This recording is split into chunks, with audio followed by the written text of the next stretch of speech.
15th annual Nike Hoop Summit, where today the best high school seniors from the United States will take on the best players 19 and under from around the rest of the world. Glad to have you along. We're here inside the Moda Center in Portland. Mike Cousins, Fran Fraschilla, and Paul Biancardi. So it's near the end of the spring season for the United States high school players, but they've got a lot to play for here today as they've lost the last two Nike Hoop Summits. Yeah, this game's about star power and team play. We have two elite teams loaded with talent playing in front of NBA personnel. And Fran, I want to see which star can step up and make his team win. Well, we have a few guys that are capable of doing that, Mike, but USA, very important. There's a sense of urgency from practice this week. They have dropped the last two. In fact, the last year in this game, they gave up 112 points. That's got to change. And that was a scoring record in the first 16 years of this game. Let's take a look at two of our players to watch, and we're going to focus under the bucket. Well, Karl Towns Jr., 7'1", representing the Dominican Republic, but he played his high school ball at St. Joe's in Metuchen, New Jersey. He'll play for John Calipari and the Kentucky Wildcats next year. For the USA team, Jahlil Okafor, the nation's #1 senior. A true center blessed with outstanding hands, a wide body, and polished footwork. His paint game demands a double team. He signed with Duke. Starting lineups first for the world team. Their point guard, SMU-bound Emmanuel Mudiay, Jamal Murray, and Damien Inglis out of France join him in the backcourt. Trey Lyles from Indianapolis, where he plays his high school ball, originally from Canada, going to Kentucky, along with Karl Towns Jr., who will join him in Lexington and the Blue next year. For the United States, their point guard is the #1 point guard in the country, Tyus Jones. He'll be joined at Duke next year by big man Jahlil Okafor, the top big man in the United States. Johnson Oubre and Alexander out of Chicago round out the starting five for the United States. Mike Jones, who just wrapped up his 12th season as the head coach at DeMatha Catholic High School, is the head coach of the United States team. Also served as an assistant prior now to his second stint as the head man for the U.S. team. And Roy Rana is the head coach for the world team, now in his 4th Nike Hoop Summit. Very familiar with the Canadian scene as he's the head coach at Ryerson University in Toronto.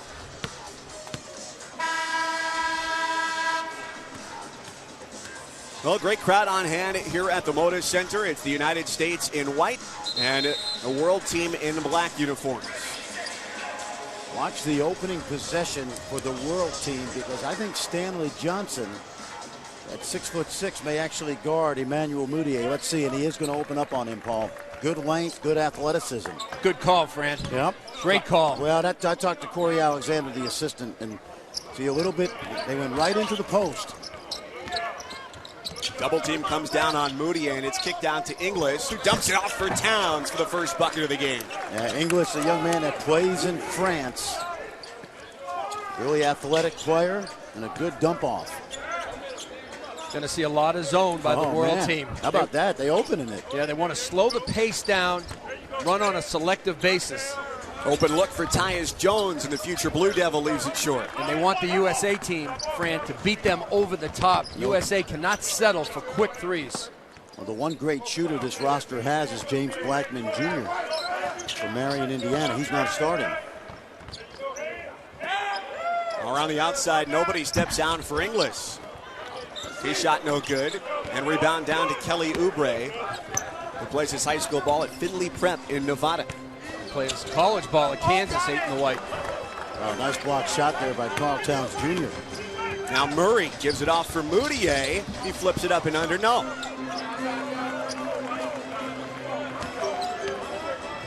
I'm a little surprised that the world team's opened up in zone. I realize that's an Achilles heel oftentimes for Team USA, but they would challenge him a little bit first. Fran, last year USA shot 16% from 3, yeah. And you just mentioned that they only have one shooter in James Blackman. I like the move. Offensive foul on Trey Lyles. This game is being played under international rules, so 10-minute quarters, the three-point line deeper, and a 24-second shot clock. Use of the NBA lane as well. And Fran, with these guys, how is it going to be different using the shorter shot clock? Well, most of these Team USA guys have already played international basketball, and it's really never been a big factor. Of course, most of the world guys have gotten used to that clock, particularly the guys that are playing overseas right now. And that's just the opposite with the USA team. Only 8 states have a shot clock. I know that's your big deal, right? That's my big baby. I mean, you got to learn how to play and manage with a shot clock. Yeah, I mean, a shot clock makes more possessions in a game, more opportunities to improve. Look at that block shot. Towns with power matched by Okafor, and now Johnson leads the break right to the bucket, and a follow by Oubre, no. And it's Alexander there to finish it up. I love Cliff Alexander. You know, I'm going to go old school on you guys. Reminds me of Antoine Carr and Cliff Livingston.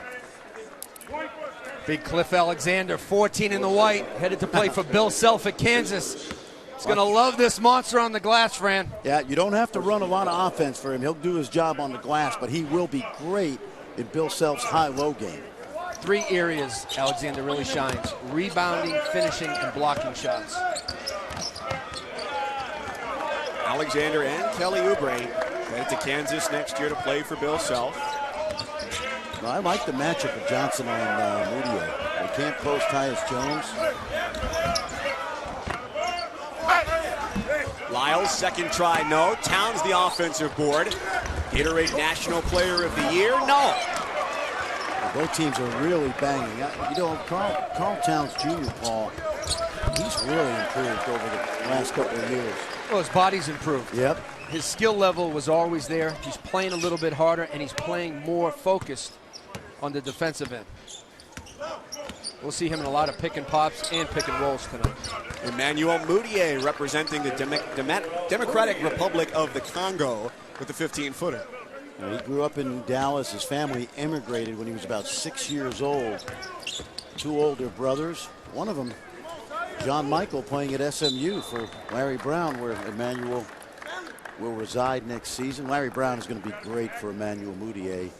He's very difficult on point guards. Talking to Emmanuel before the game, Paul, he said, that's exactly what I want out of a coach, to make me better.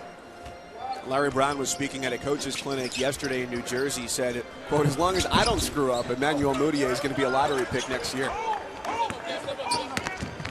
Mudiay excels in the open floor and dumps it off for Inglis. Out of bounds and headed back the other way.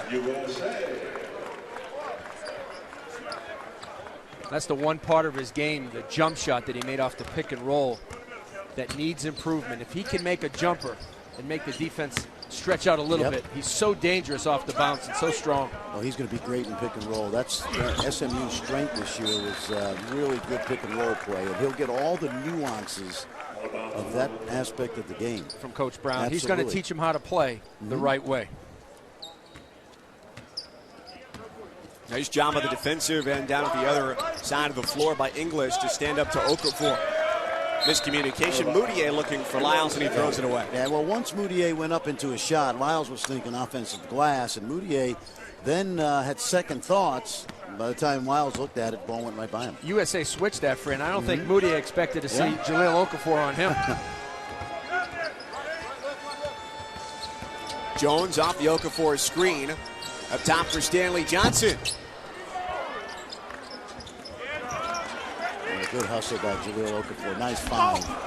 One Blue Devil to another, but Carl Towns gets in the middle of it. Now a 4-on-2 for the world team, and it's smacked off the backboard, and it's goaltending. Cliff Alexander just a hair too late. I'm trying to figure out why that was goaltending. It looked like the ball was on the way up unless it hit the backboard. Great job by Okafor keeping it alive, but look at Carl Towns Jr. The outlet, the block. I mean, he's really improved his body, his work ethic. Well, I thought he's more alert, more engaged now. That ball looks like it was on the way up. What a matchup right here. Cliff Alexander is going to Kansas against Carl Towns going to Kentucky. Johnson driving baseline, 2 on the shot clock, and Oubre hauls up a 3. Rebound down to Murray out of Canada. Well, Murray's had a very good week. As I always say, he gets it stolen right there. Only 17 years old. Trey Lyles a little bit too smooth, but it's his world team with a 2-point lead in the first.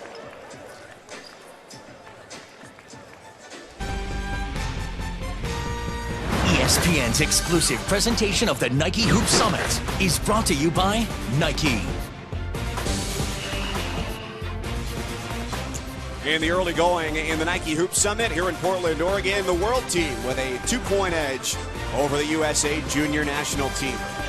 take a look at the top recruiting classes for 2014. Jahlil Okafor and Tyus Jones headline that Duke class. And we've got Trey Lyles here as well, headed to Kentucky, Paul.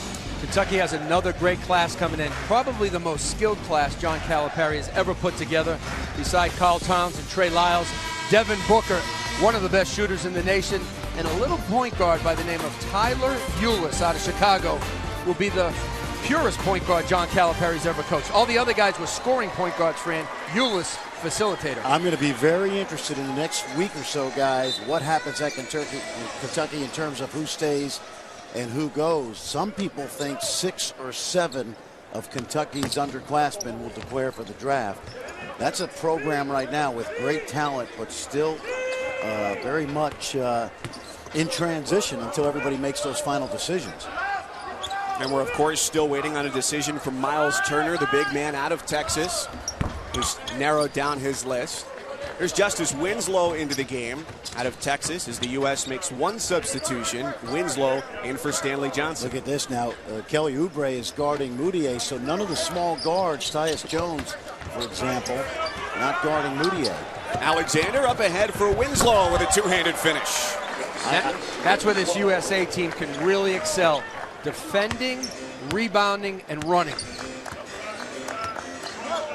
They're not going to be able to play half court with the world team and come out on top. Justice Winslow under that screen on Moutier and shot off the mark. Nice pass. Alexander has it taken away. It's down into the hand of Sviatoslav Michaluk from Ukraine. The great thing about him is Jokic scores, a Serbian. Michaluk is only 16 years old, the youngest player to ever play in the Nike Hoop Summit. And Jokic, a young big guy who played for Serbia last year in the gold medal game in the Under-19 World Championships, won by Billy Donovan in the USA. He's had an impressive week of practice. He and Okafor have gotten to know each other very well over the last 9 months or so. Love this guy's skill and his ability to pass in the scrimmages, Fran. So quick, so easy. You know what they call him? The players on the world team call him Little Dirk. Foul on the rebound, and that goes on Jokic, his first. He plays at Mega Vezura in Belgrade. It's one of the youngest professional teams in Europe. There's 9 or 10 guys under 22 years old on that team. In the Adriatic League, average age probably about 21. Yeah. Now first look at Reed Travis out of Minnesota. And he turns it over. World team with a 2-point edge first quarter. Well, what I like so far, Paul, is both teams grinding it out, playing pretty good defense. It's not really an all-star game. These teams, World has been together since Monday. Team USA came in a day earlier than usual. Murray pulls and connects. The group of all-stars, though, that play most like a team will win this game. Yeah. This game's coming down to chemistry, togetherness, and having a harmony between them. Last year, the USA team did not have that. Lob, backside, and a nice finish from Justice Winslow. Great screen by number 11 in the white, Reed Travis, headed to Stanford. Well, they worked on that the last couple of days because they knew they were going to see zone. Oh, boy. Back-to-back possessions. It's Murray heating up. Now, he's only 17 years old, Jamal Murray. He's the next guy in that Canadian pipeline that's coming to the States. Trying to make a name for Kitchener, Ontario. Michaluk with the right hand. Another good sophomore in the country, Fran, by the name of Justin Jackson, plays at Findlay Prep, 6'7" sophomore. My cousins and I saw him. Winslow had options, and he defers to number 1 and drops it in. Jamal Murray is more of a, they're trying to turn him into a point guard, but the one thing he does really well, he reminds me of Corey Joseph, who played at Texas. He's a combo guard, but a really good shooter. Murray now with 3 on the shot clock, stifled by Tyus Jones. Gets the front of the rim. You know, he got the shot off, Fran, with 3 seconds to go. Murray was able to get a shot off. A lot of young players would have had a violation. North Carolina's Theo Pinson misfires from the corner, and here's Brandon Francis on the run. The future Florida Gator pulls and hits. And that's what he does. He can really shoot the ball, Brandon Francis, from Arlington Country Day in the Jacksonville area. Played for Rex Morgan. Yeah. Really good high school coach. Well, guess what? He was a tremendous player at Jacksonville with Artis Gilmore and Pembroke Burroughs back in the day. And a former Boston Celtic. Exactly. You know I was going to say that next. Right into the hands of Clint Capella, the big man from Switzerland. A lot of people, including our own Chad Ford, have their eyes on number 14 in the black. Well, he's got to play well today if he's going to keep his name in the draft, in my opinion. He's a very athletic young guy, but he's not really polished just yet.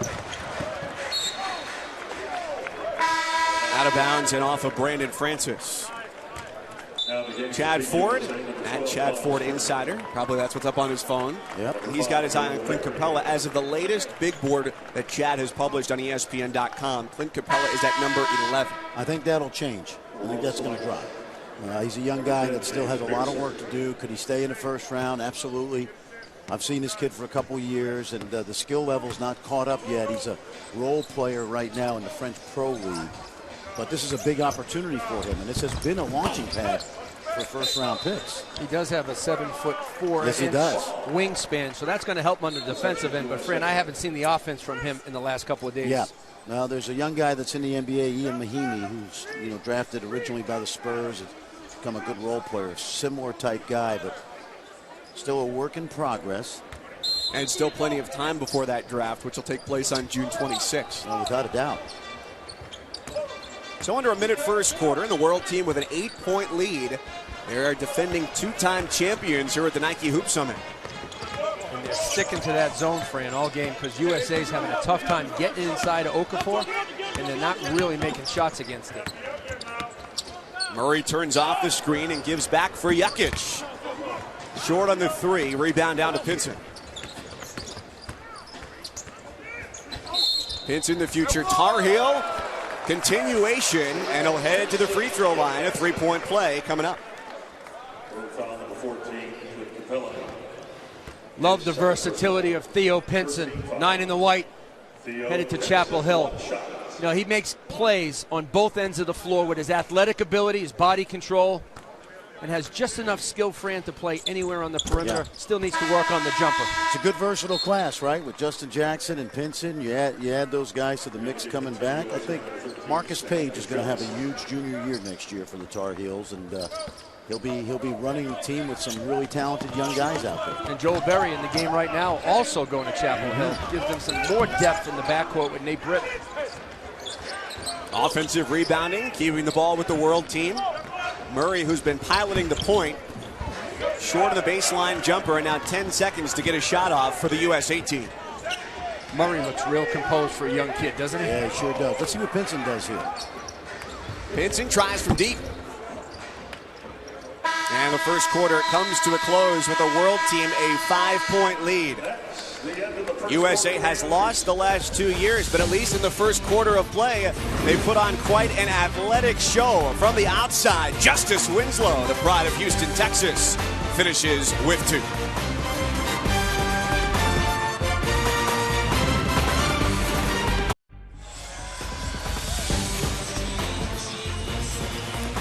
Welcome back to Bridgetown, Portland, Oregon. 5-point lead for the world team. They've won the last 2 years against the USA junior national team. Let's take a look at last year's Nike Hoop Summit right here in Portland. And the world team had a great roster. Andrew Wiggins from Huntington Prep, the #1 recruit in the ESPN 100, 17 points and 9 rebounds. However, the USA had Jabari Parker, #2 in the ESPN 100. He led the U.S. with 22 and 7. But the night belonged to Livio Jean-Charles of France. A game-high 27 points and 13 rebounds as the world went on to win 112-98. And the one guy missing from that three-hit shot right there is Dante Exum, the Australian who was so impressive a year ago. The 18-year-old is in this draft and likely a top 5 pick. Currently working out in Los Angeles and anticipation of the June draft. Last year's game, the world out-rebounded USA 50-35, and I was surprised we didn't have Aaron Gordon, Julius Randle, Jabari Parker. That shouldn't have happened. Well, those world guys are pretty good too. They got a good Western Team USA a year ago. Right, but that's a big margin. 15. Well, it is, but we tend to hype our guys so much. And we forget how good these guys are. I know, but those guys I just mentioned, Fran, a good rebound. Oh, I agree, but so was I don't care what they're Livio Jean-Charles. I know you love your international guys. Oh, I love Carl Towns out here today, the way he's played. Trending now, Nike Hoop Summit on Twitter, so join the conversation. And tweet away here as we watch from Portland, Oregon. A world team with a 7-point edge, and it's James Bierson from the corner along two. He's a Turkish kid who's playing at the very highest level, TBL, Turkish Basketball League. Fenerbahçe Ulker, his team. Yes, in Istanbul. And they're in that 3-2 zone with the forward up top, and he's sliding. Sliding down, going to cover the block when it goes to the corner right there on Stanley Johnson. Miles Turner, the screen for Barry, who fades and leaves it short. The ball has to move a little bit more, Fran, to make the zone move. I agree. Moutier right to the basket. Went up with the left hand and missed it. And a loose ball foul. There's Danny Ainge, who actually about a month ago said that he didn't think this 2014 draft was everything that it was, expected to be. And it was kind of back to my point earlier. Sometimes we build our guys up in the USA, and we look at the great year Julius Randle had, Jabari Parker, but it just goes to show you how the world is caught up, because those guys struggled last year at times in a game like this. No question about it. Danny Ainge took a few shots in his day, huh? Yeah. BYU, Celtics. After that, first three letters of the alphabet he told me he learned was FGA, field goals attempted, not ABC.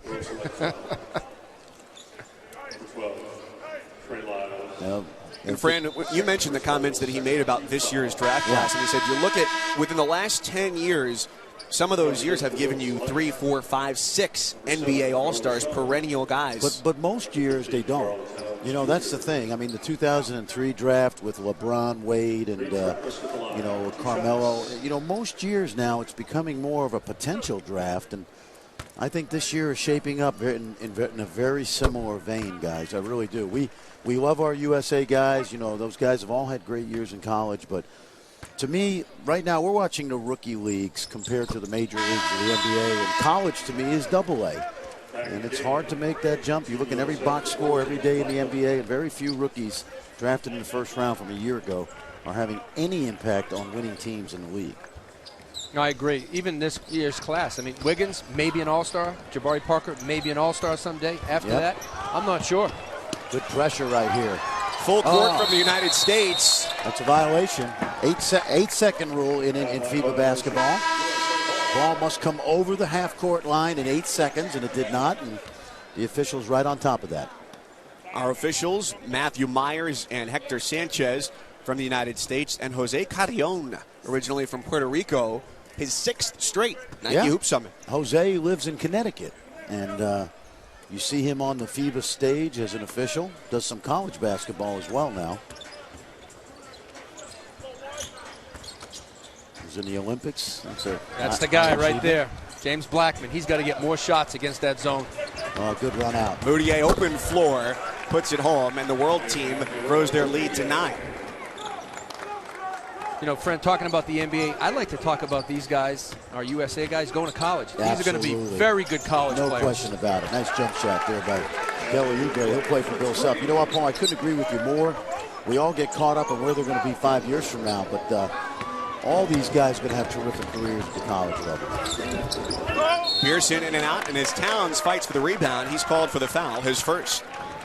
This was just a run out here, and Capello head up the floor, kicks it ahead, and Emmanuel Mudiay, a young man from Prime Prep in Dallas. I mentioned he'll join Larry Brown in that outstanding Mustang team that got to the finals of the NIT this year. Nick Moore's back. Marcus Kennedy. Boy, and you know what? Keith Frazier really came on, Paul. That's because he had a teachable spirit this he year, did. and he listened to Coach He Larry really did. Brown, and he really got better. His game got tighter, Fran. No question. Former McDonald's All-American at Dallas Kimball. Fran, I know you get to see that SMU team quite a bit at Moody Coliseum. I think projections are pretty good for them going into next year. There's Turner from the outside, a very capable shooter, and the big man with a long 2 foot on the line. Well, that's his game, Miles Turner, 12 in the white. A face-up power forward with 3-point range. Towns was calling for the lob, and it's poked away by Blackman. Good pressure now by USA. And Oubre goes length to the floor, and a foul on Inglis. Now, this is a young man, Paul. You've seen him a lot. You covered him on ESPN this year. Miles Turner. And we're looking at Damian Inglis right there. Miles Turner, the only guy left, right? Not, at least in the top 25, not to commit. Number 2 player in the class, just loaded with upside. He is, in a sense, this year's Andrew Wiggins of the Nike Hoop Summit. Because he won't decide until May, I believe, right? Or the end of April, somewhere in that time. Duke, Ohio State, Kansas, Texas, Oklahoma State. He's taken unofficial visits to SMU and Texas A&M. Arizona's still involved. I think he's a game changer at the college level. He missed the summer before his junior year, correct, on the circuit? Yeah, he broke his ankle the summer before. And then his junior year, he played well. Made all tournament in Texas, and then had a breakout campaign in the rising season. Good look ahead. Nice pass. World team handles it well, and Towns fouled by Turner, who was looking for a block. And the 16-year-old Mykhailiuk with a good pass ahead, and then a 2-on-1. And the bigs connecting. There's that pass out of the trap, and then nice bounce pass to Karl Towns Jr. Same high school that produced Andrew Bynum and John Bon Jovi, probably the 2 most famous guys to come out of there, right? And then there was a guy, Jay Williams, who had a decent career at Duke, although Jay was never the Gatorade National Player of the Year, I reminded him the other day. But he drank Gatorade. He drank Gatorade, but he was in Player of the Year in college. Hey, so that guy, Jay Williams, was a stud on the court. And Paul, as we talk about Karl Towns, that Gatorade National Player of the Year is not just a basketball award. No, it's character and academics and basketball. Karl Towns does so much in the community, has outstanding grades. And when you talk to him right away, you can tell he's a polished young man. Yeah, he's involved with the parents of autistic children, which I know is near and dear to his heart. Dad, a great guy. See him around a lot. He got caught looking on a drive. Nice finish from Stanley Johnson. And that's his game, Stanley Johnson. The pride of modern-day high school in California. He's a power driver. Nice screen right there by Winslow. The sweep, the drive, the finish. He's one of my favorite players in this class because he always gives you great effort. He did something that no player has ever done in California. At the highest high school level, he won 4 straight state championships for Gary McKnight. And you know where he gets it from, right? His mom. His mom was an outstanding player at Jackson State. She's in the Hall of Fame. He gets it, and he gets his motor, he told me, from Aaron Gordon playing with the Oakland Soldiers. He said, that's where I learned how to play hard, watching Aaron Gordon. Nice moving screen by Towns right there on the roll. Moutier poked away. Sloppy pass by Moutier that time. But a great give up by Stanley Johnson, Oubre. So the U.S. team has stormed back and now leads it 27-26. 6:04 to go in the second. The United States has lost the last 2 years, trying to make it their first win since 2011. The United States on a run, back in front by 1. And our own Fran Fraschilla now with the Executive Director and CEO of USA Basketball, Jim Tooley. Thanks, Mike. Hey, Jim, it's been a good decade or so for USA Basketball. Assess the current state of affairs of where the USA is. We're in a great place. We rank #1 in the world at every age category, from U16s all the way up through the World Championship and Olympic Games. So we're looking forward to a great summer, preparing for the World Cup in Spain for the men and the Women's World Championship in Turkey. Nike Hoop Summit's been a huge part of that. Describe the contribution it makes to USA Basketball every spring. This is a great event. It showcases our young national team players as well as the best national team players from around the world. You got a busy summer coming up. Just describe what you got on your plate for USA Basketball. We're hosting some U18 World Championships in Colorado Springs. We're preparing for the World Cup for men in Spain, and in Istanbul we'll be going with the Women's World Championship team. Appreciate it. Thanks for joining us. Thanks, Fran. Jim Tooley, the Executive Director and CEO of USA Basketball. And the USA team with a 1-point lead here second quarter. Paul Biancardi, Fran Fraschilla, Mike Cousins at the Moda Center in Portland, Oregon. And this is Sviatoslav Pikhaluk off from the corner. Ball headed the other way, back to the United States. And the USA team, Mike, has gotten the lead with their defense. They're active, they're engaged, they're rebounding, and they're trying to hold the World Team to one shot. World Team has 9 turnovers right now. Back in the game for World Select number 13. USA has to be consistent with their defensive approach. Right now on the floor, there's Stanley Johnson along with Cliff Alexander, Tyus Jones, Justice Winslow, and Kelly Oubre. And Johnson good on the first free throw. As Fran said, at Mater Dei High School, a 4-time state champion. The Monarchs went 35-0 this year.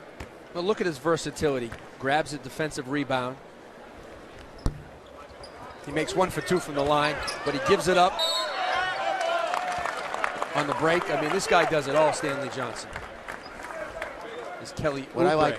What I like right now for Team USA is you got Oubre, Johnson, and Winslow. All 3 guys are multi-position guys. It gives you a lot of... They can play at the 3, 4, and 5. Yeah. They can play at the 2, 3, and 4. You got the big guy in the back, Alexander, and your point guard, so they're ready to rock and roll. And Winslow, is he on this team probably the best defender, most versatile, along with Stanley Johnson? Yes, he impacts the game without taking a lot of shots. His ability to defend, handle, and pass.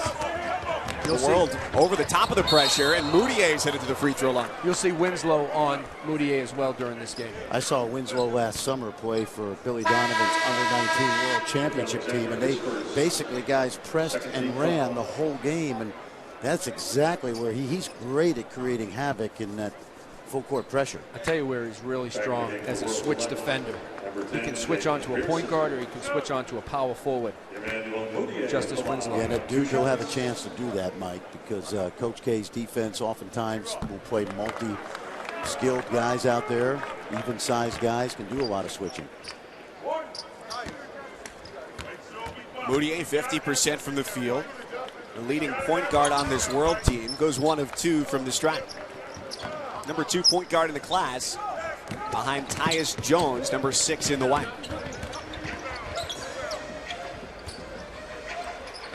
And now you got Pinson out there who gives you that same versatility that we talked about with Winslow and Johnson. 6 on the shot clock for the U.S. team. Johnson short, and a late whistle comes in from the far sideline. And that's where his game has really grown, Stanley Johnson. Not settling for the 3, but attacking the rim. When you have Winslow, Johnson, Theo Pinson, you can't settle and stay outside, Fran, and just shoot 3-pointers. You got to get into the gaps, the elbows, into the paint. Well, you guys know also he had to play some point guard this year for Gary McKnight, and I asked him during the practices, I said, did it affect your game? He said, well, it helped me, but I don't really want to be a point guard. And at Arizona, he won't have to worry about that with T.J. McConnell back another year, certainly. Little Jackson Parker Cartwright coming in, right? Yeah, great class. Yeah. And Craig Victor we saw at the Dick's Nationals for Findlay Prep. Gary McKnight told me in January, Stanley Johnson, best player he's ever coached. Wow. That's a strong statement. That is, when you think of the great run that Mater Dei's had through the years.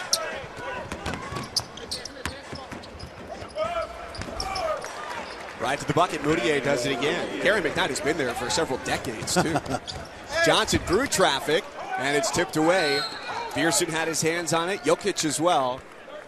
And a USA foul. 2-point lead, Stanley Johnson, a 4-time state champion. And now Moutier will get it in against pressure from the United States. And it's been relentless, really. Full court, some trapping. It's got him to the free throw line as well. Look at this. This is great. Jones with a takeaway and a 3-on-2. Leaves it for Winslow. And he gets it anyway. You know what you love about that, Paul? They're showing man-to-man. And then I think it was Winslow or Oubre just came running up. There's that double team. Look at Stanley Johnson right there. It's almost a run and jump, Fran, Absolutely, yeah. Moutier gives it away. And it's James Pearson, a native of Turkey. Danger is when you press like this, you got to sprint out of those traps because Moutier, once he gets open court space, he can shred you. Jokic with a great pass against the trap. Jones always with his eyes up, sees the whole floor. Oubre misses, and Johnson over the back foul against the United States. Now, once they break the trap, the World Select team, take a look right now. Now this is Moutier's game right here. And you see Beerson, the young Turkish player, with the easy finish. Moutier's outstanding off his dribble penetration to give it up. It's when he gets in tight quarters with a set defense, some question his decision-making ability. Watch the trap come now. Let's see if they just spring it on him as he comes over half court. And they'll just stay man-to-man.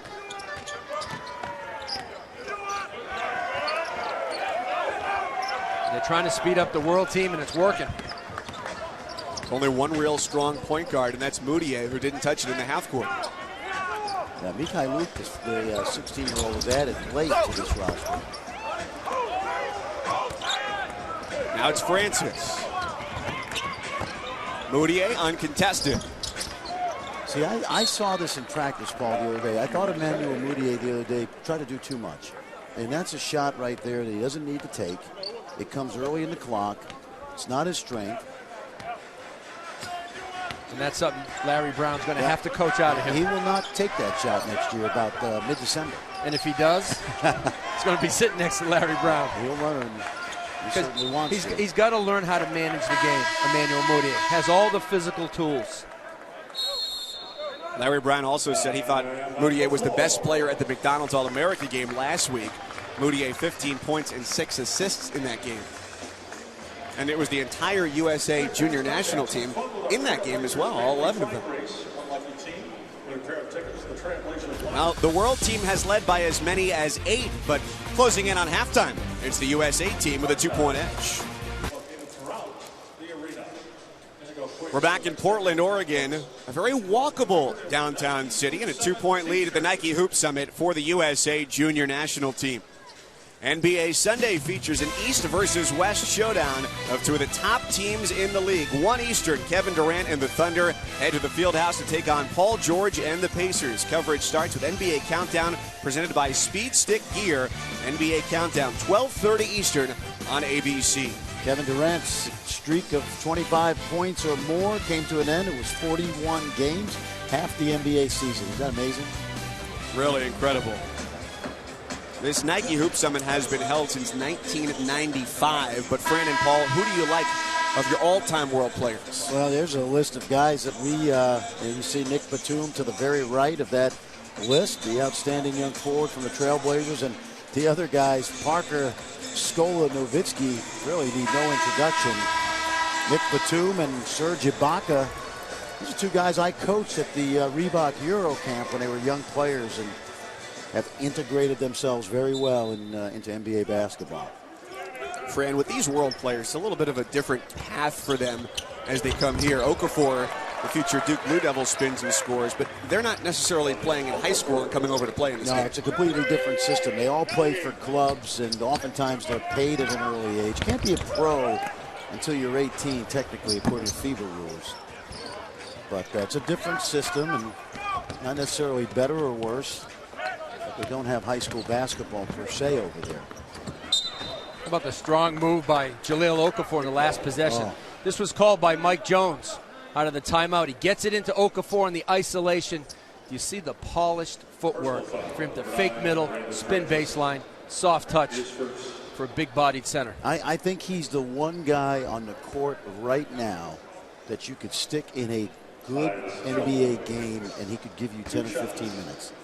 You know, the rest of the guys are all going to be good down the road in college and potentially a few of them in the NBA. But talking to NBA people, there's a very, very good likelihood we're watching the #1 pick in the class of 2015. Maybe some guys that have something to say about that before it's over. But Mike Krzyzewski is going to mold a young guy that, you know what, Paul, if you think about it, Coach K hasn't had a big guy like this in a very, very long time. The last one I think of is Elton Brand. Elton Brand is big, a great, strong great guy. example. Yep. And Okafor has work to do. He has to stay in shape. He has to become a better rebounder. But when it comes to scoring with his back to the basket, he's the best. And Elton Brand won with this game when he was playing for Lou Panzanero at Peekskill High School. In suburban New York. Dropping a dime, my cousins. Yep, Peekskill. That school also produced Hilton Armstrong. Lou Panzanero, an outstanding coach. I remember back in my days at Manhattan and St. John's. More recently, you might remember Mookie Jones, who went to Syracuse. Now Jamal Murray back into the backcourt with the world team for Emmanuel Mudiay. Murray just turned 17 back in February. Brandon Francis, Florida's own, drops it in. His dad, Bobby Francis, played at Boston College in the late 80s. Yeah.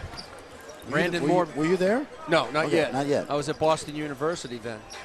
But Brandon Moore for guard, Bobby was an undersized power forward. Well, he's going to fit right into Billy Donovan's system, that's for sure. Big guard who can shoot it. Oubre has been firing from three, but continuing his streak from playing New York City last week, continues to hit. Streaky still with that outside shot, but nevertheless, very capable outside shooter. Tell you what, USA is really making it hard for Mudiay. They're trapping him off pick and rolls. Look at the coverage there by. That was great play by Okafor. Pearson fades, and Travis, good defense, secures the rebound.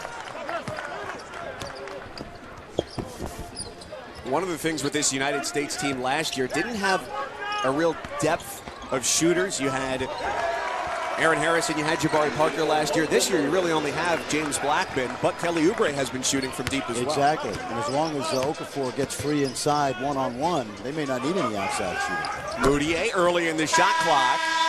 He hits it and pulls the world team a little bit closer. Now a 5-point lead. So Mudiay helping the world team hang. 41-36 with 1:21 to play in the second quarter. The USA Junior National Team with a 5-point edge over the best 19 and younger from around the world, closing in on halftime here at the Moda Center at the Nike Hoop Summit in Portland, Oregon. Coming up later next week, it'll be the top 26 high school prospects from around the country going head-to-head at the Jordan Brand Classic. The nation's most talented hoop stars light up the Barclays Center in Brooklyn Friday at 7 Eastern, the Jordan Brand Classic. ESPN2 also live on Watch ESPN. We are at the home of the Portland Trail Blazers. So Neil O'Shea, their GM, sitting baseline, taking in the scene here at the Nike Hoop Summit. Sitting next to Bobby Myers, the Golden State Warriors GM as well. Neil O'Shea has done a very, very good job here. Blazers over 50 wins this year. Headed back to the playoffs? Absolutely. They love their basketball in Portland. They've always, it's always been a great NBA town, certainly. And at one time, this team held the all-time sports sellout record at 814 games. Not all in this building. It only opened in 1995. But that ended, of course. It did. Bye. Now belongs to the Dayton Dragons, a minor league baseball team. Reed Travis fighting for it, and Jahlil Okafor. Third try won't go, and it's down into the hands of Jokic. Jokic just sticks his hand straight up to the ceiling. Travis can't shoot over him, and then he out-battles Okafor for that rebound. Okafor and Jokic right now, a little gamesmanship as they walk up the floor. I told you these guys played against each other a year ago at the Under-19 World Championships in Prague. This guy is definitely on NBA radars. Nikola Jokic. And on his team, Mega Vizura, there's also a top point guard prospect. Absolutely. Vasilije Micic, who's a 6'5" player. Billy Donovan loved him. He really gave Team USA Suleiman, Marcus Smart, some of those guys, Elfrid Payton fits before that Serbia team succumbed late in the gold medal game last July. One of the best international experiences I've had in a long time, watching great basketball over there. USA still facing that 3-2 zone defense. Now 7 on the shot clock. Jones with a floater. He hit that a few times in scrimmages over the last couple days. Oh, that's his shot. Francis, a Euro step for the player from the Dominican Republic.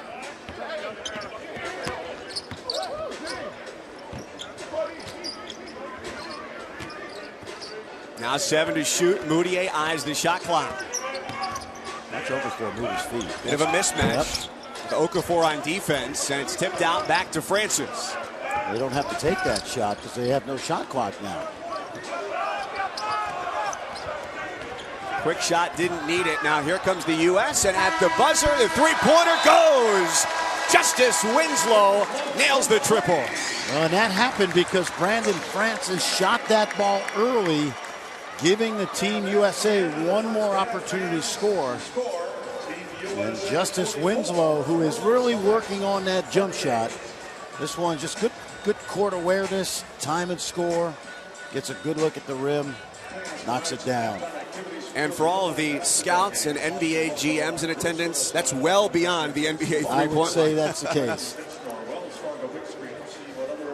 Well, a nice first half for the USA junior national team, trying to end a 2-year losing drought after they won 7 straight from 1999 to 2008. This event wasn't held in 01, 02, and 03. So their lead here at halftime is 6, and led by as many as 8 in those first 20 minutes.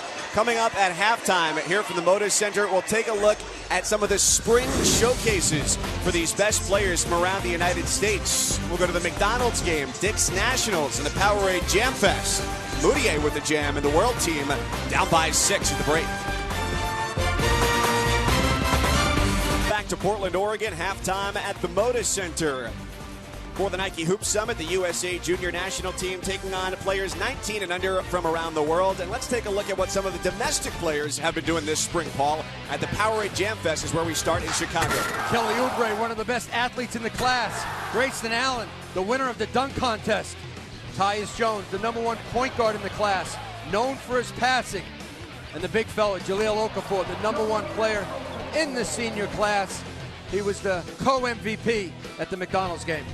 And looking ahead to the future at the Dick's Nationals in New York City, Ben Simmons, the outstanding Australian, and Montfort Academy with the championship.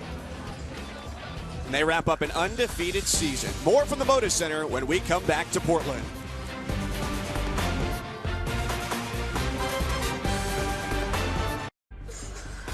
Welcome back to Portland, Oregon, the Nike Hoop Summit 17th annual. And the United States with a 44-38 halftime lead, trying for their first win since 2011.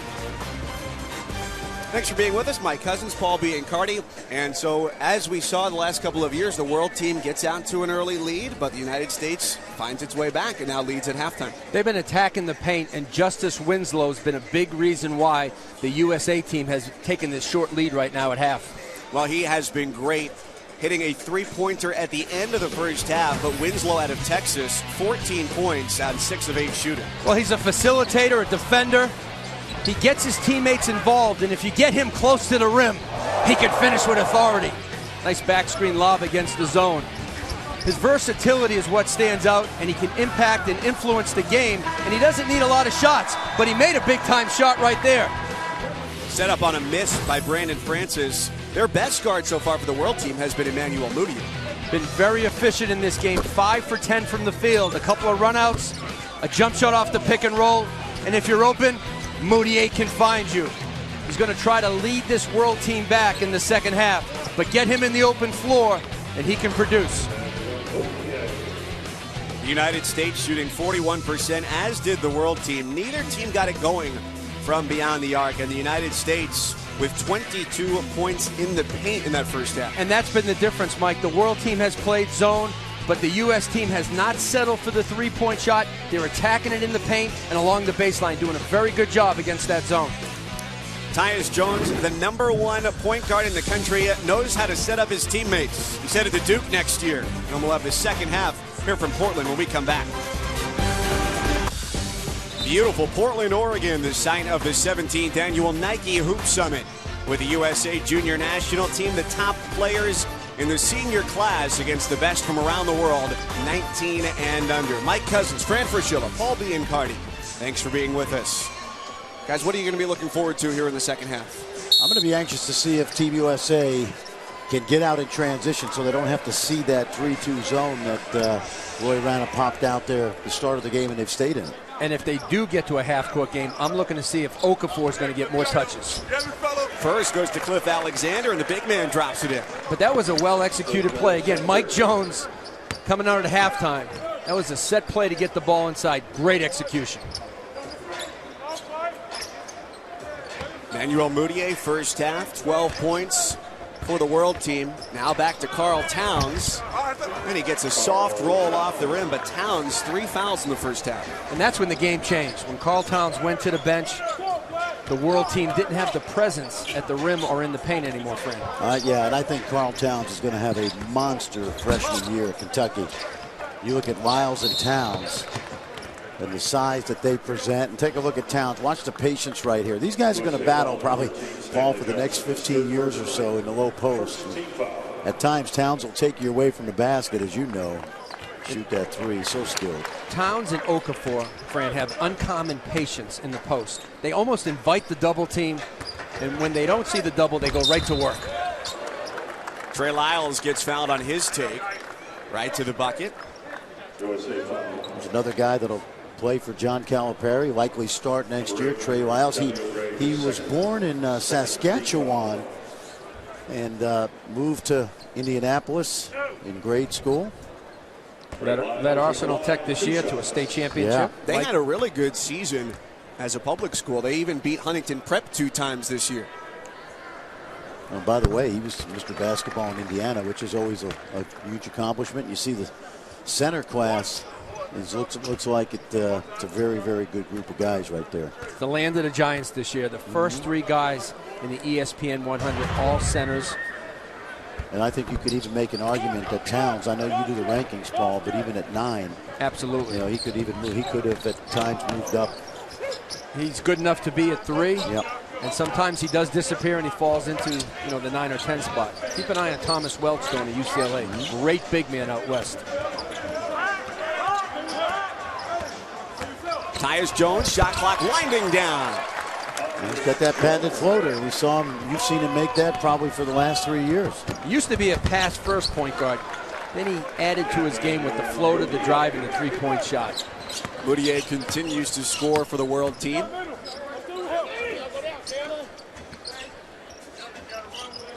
Alexander fakes and finds his way to the free throw line. Towns was there, and if it's on Towns, that'll be his 4th. What a great move by Cliff Alexander. Fran, not known for his offense against the set defense. And if you're Karl Towns Jr., you back off of him, you make him shoot over the top. I'm not sure the foul at the top, the foul call was the correct call at the top of that jump. It looked like he got all ball. But the point is, you don't go for Cliff Alexander's shot fake on a jump shot from 15 feet away. That was not foul number 4 on Karl Towns. Instead, it was the first on Jamal Murray, the 17-year-old guard from Toronto. That makes perfect sense because I thought Towns had all ball at the top of that jump. And Murray had a very good first half. Alexander finishes quite a year for his team in Chicago in the city championships. A 4 overtime finish against Jahlil Okafor's squad. Whitney Young.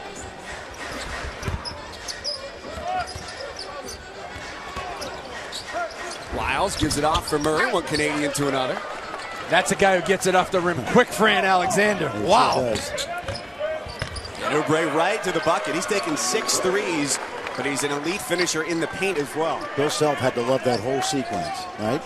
One of his guys got the rebound, the other one finished. And as soon as as Oubre scored, he's looking for Emmanuel Mudiay to pick him up.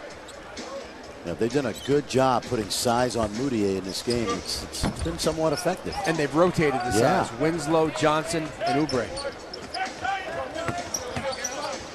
Oubre from outside again. Well, he has taken a lot of threes, and you know who we haven't seen take a lot of threes or play a lot of minutes is James Blackman. Because I think the size and the versatility of the USA team with Winslow, Pinson, and Oubre, great athleticism. Yeah, they've been the difference in this game, actually. And they didn't run anything in practice for a shooter. And Blackman, who I think is going to have a very good freshman year at Indiana because they really need him to score. You know, he's rendered ineffective in this game if you're not going to run plays to get him going, and that's not really anything I saw in practice. Indiana also has another great combo guard coming in by the name of Robert Johnson. Mudiay rejected from behind by Alexander, and Oubre takes it to the dish himself. And I think Roy Rana wants to call a timeout here. The coach can only call timeout And only when the ball is dead. Once it goes through the net, it's dead. He calls timeout, but watch the block first. Vicious, Fran. Yes. And then to finish at the other end, one thing Kelly Oubre can do is put the ball in the basket.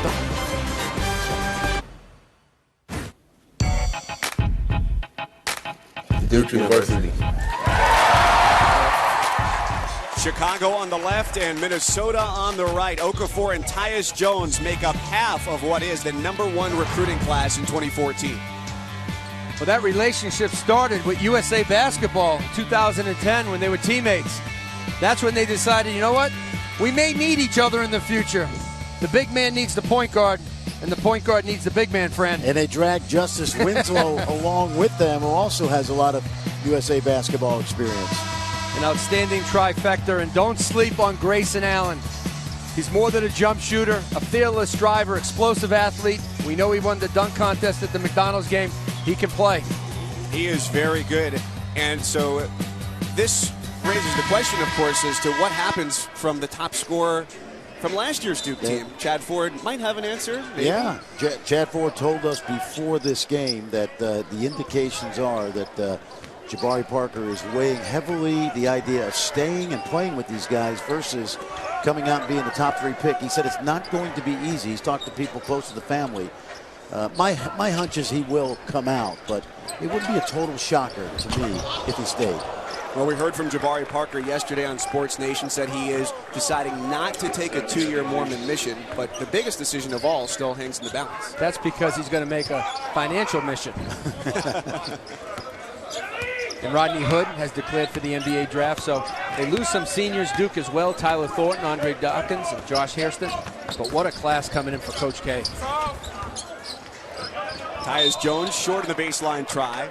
Ball out of bounds and stays with the USA Junior National Team. I want to get back to that last timeout, Mike, that Roy Rana took, because in international basketball, I really like this rule. The coach is the only person that can call timeout, and only when the ball is dead.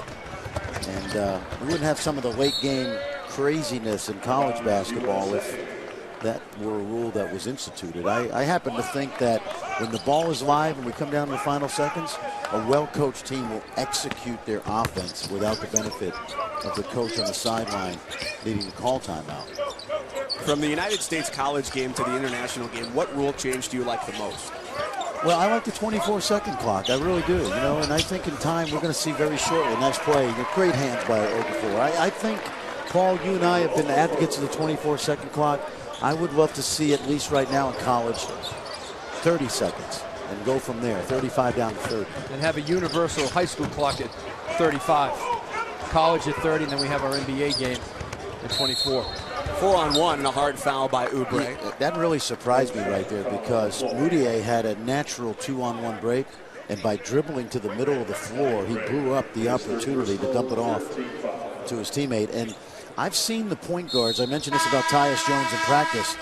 There are things these talented young guys still need to work on as far as spacing, decision-making, and that was a great example right there. That should have been a 2-on-1, draw the defender, dish for the layup. He took away the driving line and the passing line. But Moutier needs to learn how to read his defender and the help, and that's the point you just made, Fran. But that's a lot of film work. That's a lot of coaching, and that's going to come from Larry Brown next year at SMU. Defense swarms in on Karl Towns, and Stanley Johnson with the strip. That was a really good double team by Stanley Johnson that time. They really did swarm, as you pointed out. Something that the United States team worked on the last couple days in practice. And they're looking for Okafor on the box. Okafor versus Towns, and he gives it away to Beerson. Okafor was struggling on that whole possession.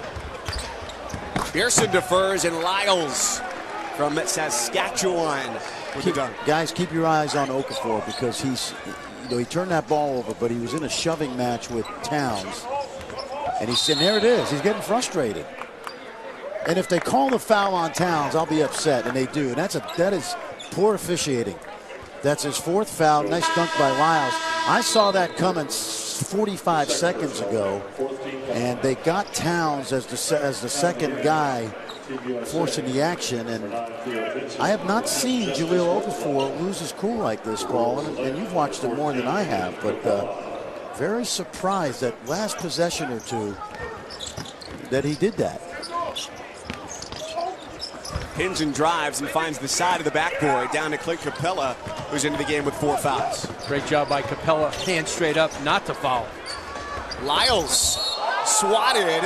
Alexander got in, but the ball had already started its downward path. You can see the skill by Trey Lyles, who's headed to Kentucky. In the lane, 6'9", spinning. Shows you the soft touch. And then from the weak side, the Kansas signee, Cliff Alexander. Yeah, and Lyles is a guy that is going to play instantly at Kentucky. As we have a stoppage at half court. And over at the scorer's table, they have a question on who the last foul was charged to. They need to ask Fran that, because he already said it shouldn't be on Karl Towns. Well, I think it's going to, but I think that's how they ruled it. It probably is. But the thing about Trey Lyles is, to me, he's a below-the-rim guy. No question. You know, down the road, his professional future will be a question. But certainly at Kentucky, the way he draws fouls, the way he has that great footwork around the basket. But he's also another piece of that Canadian puzzle that we've seen in college basketball this year. The Melvin Ejams, the Stauskises, the Pangoses. Just one more really good young player. Tyler Ennis. Yeah, Tyler Ennis. Wiggins. Roy Rana has been around to coach all of those guys. CIA Bounce program is real strong in Toronto right now. And you mentioned Trey Lyles winning Indiana's Mr. Basketball. Not an easy decision. He beat out James Blackman, who's headed to Indiana. Trayvon Bluiett going to Xavier. Trayvon Bluiett won a state title as well, 2A. Indiana now with the class system. You know, Fran, you talked about Okafor and his frustration. He hasn't seen many defenders like Karl Towns. Yeah. And when he, as you know, when you get tired, you do things you normally don't do when you're in shape. And that's one of the things Okafor has to do, is create stamina throughout a 40-minute game. You know, it's a good point, Paul, because last year, Mike, when he helped Billy Donovan win the gold medal, he only played about 15 to 17 minutes a game, and he still was first-team all-tournament. He shot over 70% from the field, but he's going to play a lot more minutes at Duke than 15 to 17 minutes, I can tell you that. Capella at the free throw line said he wasn't worried about having to go up against a guy like Jahlil Okafor, because in the league he plays in, he's going up against much bigger, more experienced guys. The one name he brought to mind was Sean May. Yep. Former player at North Carolina, and you know, he's playing in a men's level where the French Pro League has put out a lot of guys that have gone on to the NBA, obviously. Tony Parker, Batum, Boris Diaw. Blackman into the game now for the U.S. team, along with Theo Pinson, and the future Tar Heel turns it over with a travel. Thought Blackman was open, Fran, at the top of the key. That's what he does best. No, I think the USA team, if you got Blackman on the floor, the one thing he really does is shoot it. So if you're not looking for him when he is open, then you're really hurting your team. Nice bounce for Damien Inglis out of France. He's a young guy that plays at Rouen. Kim English is playing there, and Kim told me about him and really likes his long-term potential. Said he's got to learn to dominate games with his athleticism. That's what James Blackman does. And he can make them open, or he can make them contested. You got to find, this kid is as good a shooter as I saw last summer, Paul. And there's two great shooters in the country, Fran. James Blackman and Devin Booker, who's headed to Kentucky. Yep, and Devin's not on his team. Inexplicably to me, because when you play the world team, you're usually going to see zone. I agree. Devin's dad was a terrific player in Europe for a long time. Melvin Booker played at Missouri. That's when they were in the Big Eight. Yep. Inglis, and a skilled finish by Capella. Capella does a little bit more this half.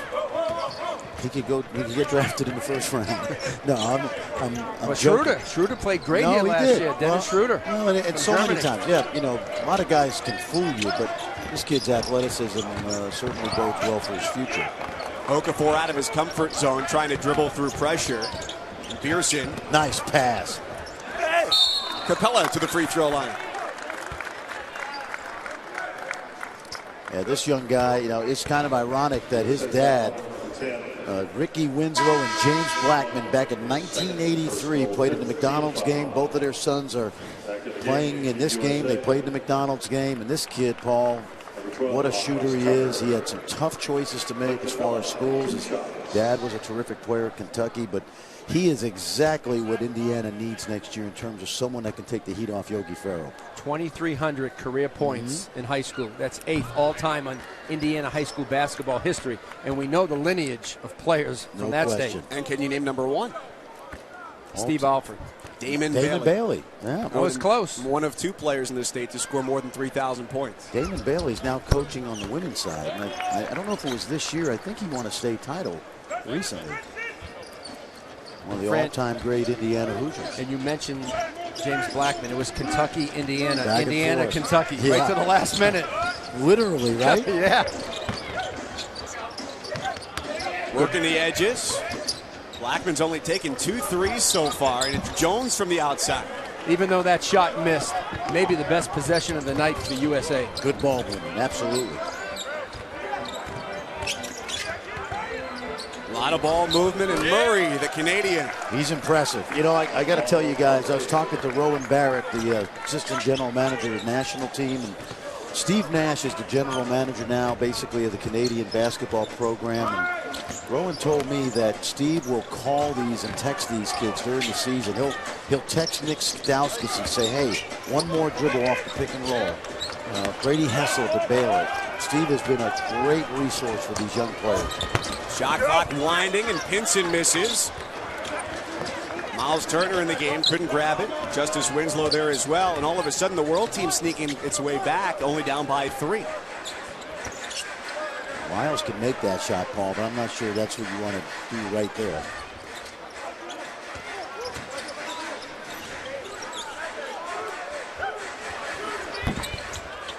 Pearson misfires. World team a little bit small right now with Capella and Towns sitting because of foul trouble. 2 for 1 if you want it right now, Fran. Turner goes up to grab it, and a foul on the floor. Another season of Sunday Night Baseball continues on ESPN as David Ortiz and the world champion Red Sox head to the Bronx to take on Derek Jeter and the Yankees. Sunday Night Baseball in its 25th season, presented by Taco Bell. Boston versus New York, Sunday at 8 on ESPN. Frank, You're a Sox fan, right? Come on, Fran. Let's take off the gloves right now. I know they'll meet 54 times this year, right? The 162 games. Times 4 hours for each game. Yep. And they won't like each other for all those games. Although someone told us that the Yankees will close out the regular season in Boston. Where they struggle at Fenway Well, Park. but it'll be Derek Jeter's farewell in the regular season anyway. And we'll send them out with 3 losses. So 6 on the shot clock. To the corner, it's Oubre again. But a great pass by Winslow, the drive and the find. Watch Pearson here. They leave him wide open, the Turkish native. He's long. Kind of like, you know, he's of course, Ilyasova, who's been a good player in the NBA for the Bucks. Ashik. Good young players in Turkey. We're seeing Winslow right now at the point guard spot. He has that ability. Turner can shoot, but he leaves it short. And we are heading for an exciting final 10 minutes here at the Nike Hoop Summit, tied at 61. The USA Junior National Team powered up by 2 of the best big men in the class of 2014, Jahlil Okafor, a Duke Blue Devil, and Trey Lyles, headed to Kentucky.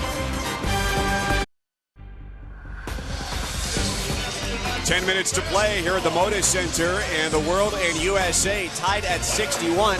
Paul Biancardi and Fran Fraschilla, by the way, are not the only celebrities here in the building tonight. We've got quite a few around the house. Well, it starts with Damon Lillard, the outstanding point guard, Rookie of the Year a year ago for the Trailblazers. He signed some autographs at halftime. You know this guy. Paul, I know right? this guy real well. The new scout for the San Antonio Spurs, former ESPN analyst Dave Tellep. Looks like he's tweeting right now. And this guy, George Raveling, has had a great impact on the game of basketball at every level. Outstanding coach. Now Nike's Director of International Basketball. Former head coach at Washington State, Iowa, and USC. And an expert, Fran, when it comes to the big man. He was. Remember, War on the Boards was his rebounding book that he wrote many years ago. And I've talked to him several times about Okafor and Turner and Alexander and Karl Towns. This guy's George Raveling I was lucky enough to spend last July with him in Prague. And from playing at Villanova to working for Lefty Driesell to being the first black head coach in the old Pac-8, just an incredible amount of history. Lyles driving, strength versus strength. Reed Travis. But it's Joel Berry who picks up the foul, his first. You guys know what George Raveling may be most famous for, right? He has a copy of Dr. Martin Luther King's I Have a Dream speech. He was a graduate of Villanova. He went down to listen to Dr. King and others speak about civil rights. He was invited to be a bodyguard. He didn't realize he was going to be security up on the stage. He was right near Dr. King. When Dr. King was done, this young guy said, "Hey, do you mind if I have your speech?" Gave it to him, and all these years later, it's in his possession. Right on the steps of the Lincoln Memorial. Well, quite a third quarter for the world team. They went on a 21-15 tear in those 10 minutes, and now a 1-point lead. And what the U.S. team is playing for is trying to get their first win since 2011, a team that had Austin Rivers, Michael Gilchrist, and Anthony Davis as the top 3 scorers. This looks like a good energy team, Paul, for Team USA right now. But it's a non-shooting team, and the world, Fran, is playing man-to-man. This is a team I would play zone against. Yeah, this is a team that Corey Alexander told us yesterday they will use to get the game going and create some energy and havoc. Now let's see if they can do it on the defensive end. Now that was a play of Corey Alexander. Great at Virginia. Coaches AAU basketball right now for Team Takeover. It works for us at ESPN as well. Sure does. Back-to-back fouls now on Gao Shang, the shooting guard out of China. First time we've seen the young guy today. He had an outstanding tournament last year at the under-19s. He averaged about 18 a game. He is a great shooter. Well, they're asking him to come off the bench cold and get some minutes. Winslow from 15 feet. Miles Turner. Oh, good play by Lyles. Did they come up with it? He just. What a great play by Theo Pinson. That shows you his athletic ability. Travis turns and delivers. Smart play for the guy headed to Stanford. That ball was lost, Fran. Yeah, Theo Pinson saved it. Reed Travis is going to be terrific for Johnny Dawkins. He is a beast. Another big man coming, Michael Humphrey to Stanford as well. Winslow, no, tipped around. Ball was out of bounds as it was touched by both Winslow and Beerson. This whole possession for the USA team. I mean, Reed Travis inside with the finish, but before that, Miles Turner with the post move, the offensive rebound, Theo Pinson with the save. That's that energy. That's that energy. That's that energy. It's the chemistry, the cohesiveness. All these guys have USA basketball experience, and I think that's helped with the chemistry in this game. There's Miles Turner, undecided on his college decision, in pain at the end of the USA team bench. Miles has been struggling with some knee soreness. I don't know if that's exactly it. It looks like they're working on the ankle, but he did not run well this week at the practices. Nifty passing through traffic, and then Shang gives it up. And it was after his sophomore season a foot injury, Paul, correct, that kept Miles Turner out of AAU play. Yes, that was a broken ankle at that time. Reed Travis gave up first. Shang, watch out now. It's hard to come off the bench like that. Fran, we got 2 North Carolina guys on this energy team. Roy Williams has to be happy about that. And he has one of the best perimeter players in the country coming, Justin Jackson.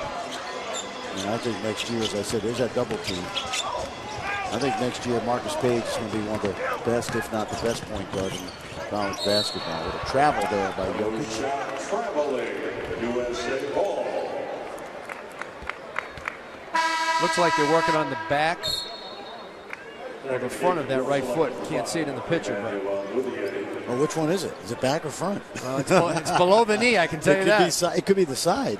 So Miles Turner's going to head back to the locker room, and you got a lot of eyes on him here today from around the country, but his parents, David and Mary, and his high school coach, Mark Valines from Euless Trinity High School, out here this week. Reaching called on Okafor, and that's his second. When this guy, Jahlil Okafor, the nation's #1 senior, when he His third personal. Goes to post up. He does a great job of making and maintaining contact on his defender. Yeah, and he just holds it, Fran, with his hips. He made Trey Lyles disappear on that last play. And that's what you want to do as a good post-up guy. Not use your hands, but use your derriere and your hips. Well, he's got great feet and hands now. Let's take a look. This is exactly what Paul was talking about. Watch the way he makes and then he maintains that contact. Lyles cannot get around him. And so that foul was on Lyles, not Okafor. Lyles his second, and then Jokic picks up his second as well. Send it in, big fella.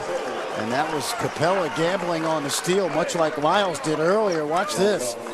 This is agility right here and a little bit of hostility thrown in. He's going to flash. Watch Capella. He's going to miss the steal, and that opens it up for Okafor to go right to the rim. A lot of guys, a lot of people that followed the game a while compare this young guy to a Tim Duncan at times, maybe an Andre Drummond with more skill at the same stage. But, Paul, what I love best about him is his great feet and great hands. Reminds me of a Jared Sullinger type as well. Back to the basket and a rebounder. One of the knocks on Okafor, sometimes people don't think he plays hard enough. He has to show that intensity more. I'll tell you what, an hour before the game, he had a mean look on his face. This guy was focused for this game. He said to me, we've lost too many times in this game.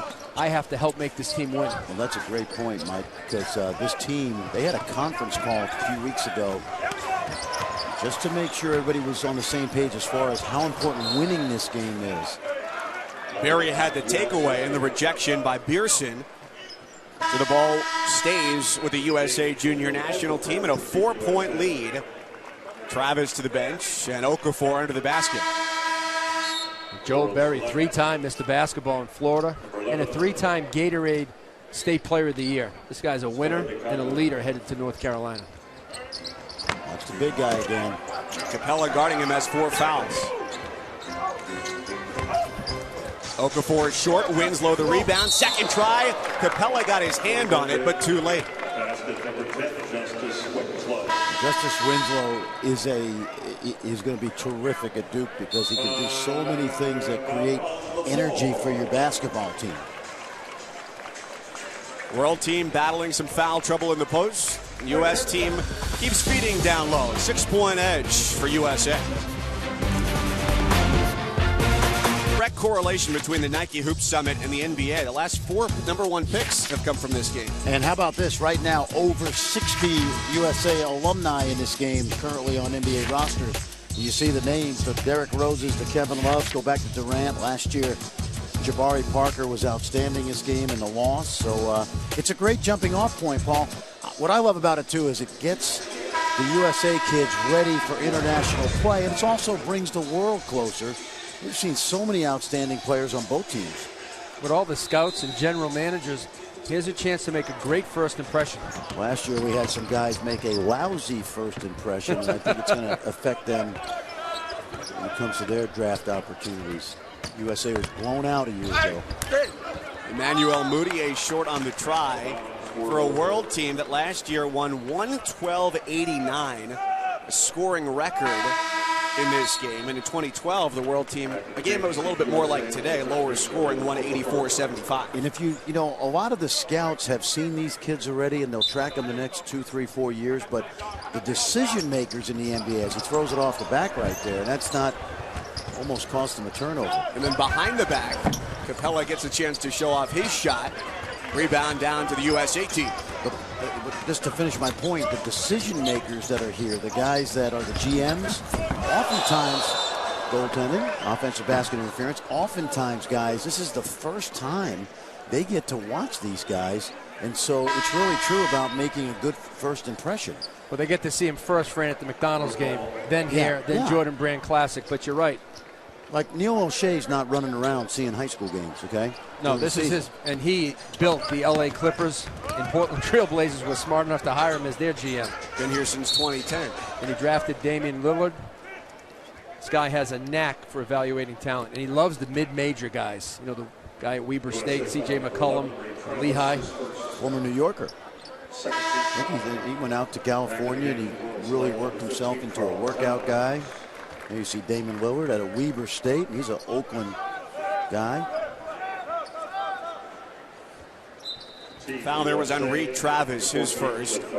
And now Mike Jones, the head coach for the USA team, runs Cliff Alexander into the game. They get bigger as Theo Pinson takes a seat. Mike Jones, think of the job he has done replacing the legendary Morgan Wooten and the players he's had, including Victor Oladipo, James Robinson at Pittsburgh. B.J. Anya right now at NC State. Jaron Grant looking to make a comeback next year at Notre Dame. The Grant family. Fourth one is on the way, right? He's going to be a senior, I think. See how quickly Jones just moves the basketball. Alexander fighting for it. Travis, now Winslow. Wow. A lot of physical play slipping through the cracks. Travis there to clean up. And that was Justice Winslow. You know what? Couldn't get the rebound, but he got the steal. This guy's the game MVP in my eyes. It started with the volleyball match on the backboard. Take a look. Watch the effort here. First by Travis. I mean, these guys are just attacking the basket. Watch Winslow right here. He grabs it, can't finish it, but he doesn't give up on the play. Look at the little tap from behind to gain the possession back. How about Reed Travis? He was a great high school football quarterback at De La Salle. 25 touchdowns his junior year. I remember talking to him last summer. He said, nope, no more football. I'm concentrating on basketball. His brother, Jonah. I'm sure you've watched him play a few times. Yeah, his brother Jonah is a very good player at Harvard for Tommy Hamilton. Moutier down with the board, and the world team trailing by 8. Can't finish it. Great push by Moutier. Yeah, but a nice dish by Murray back to Moutier. Moutier just got to make that. Now Towns back in. He's going to battle with Okafor. Karl Towns, 4 fouls as well for the big man. And he fights off Okafor. Got numbers. Murray running it. Towns can hit that shot. Saw him yesterday go around the arc, probably take a foot step to his left and just keep draining threes everywhere he was. What I liked about him yesterday is we know he can do that, and I think John Calipari is going to let him do that. It's play away from the basket, but he's getting, I think, tougher and better around the basketball. He's learning how to play low to high. And how about how he got recruited to Kentucky? He wasn't even being recruited by John Calipari as John Calipari was coaching him for the Dominican national team. Which in a way is unfortunate because he's never going to be able to play USA basketball again. Right. Once you commit to playing for a national team, in almost every case, there are some rare instances that it can change, but he will be a part of the Dominican national program going forward, even though he's a Jersey kid. Pretty good staff there. Del Harris, Rod Strickland, and Orlando Antigua. Yes. Congratulations to Orlando Antigua. Got the head coaching job at South Florida. I think he's going to do a great job. Been a top assistant for Calipari. Karl Towns got it stuck to his knee. I'm going to tell you, Larry Brown's going to like that little pocket pass from Emmanuel Moutier. They're a heavy pick and roll team. And that ball could have come up just maybe a hair, so Towns didn't have to reach down for it. Now full court pressure from the world squad, trying to close an 8-point deficit with 5 minutes to play.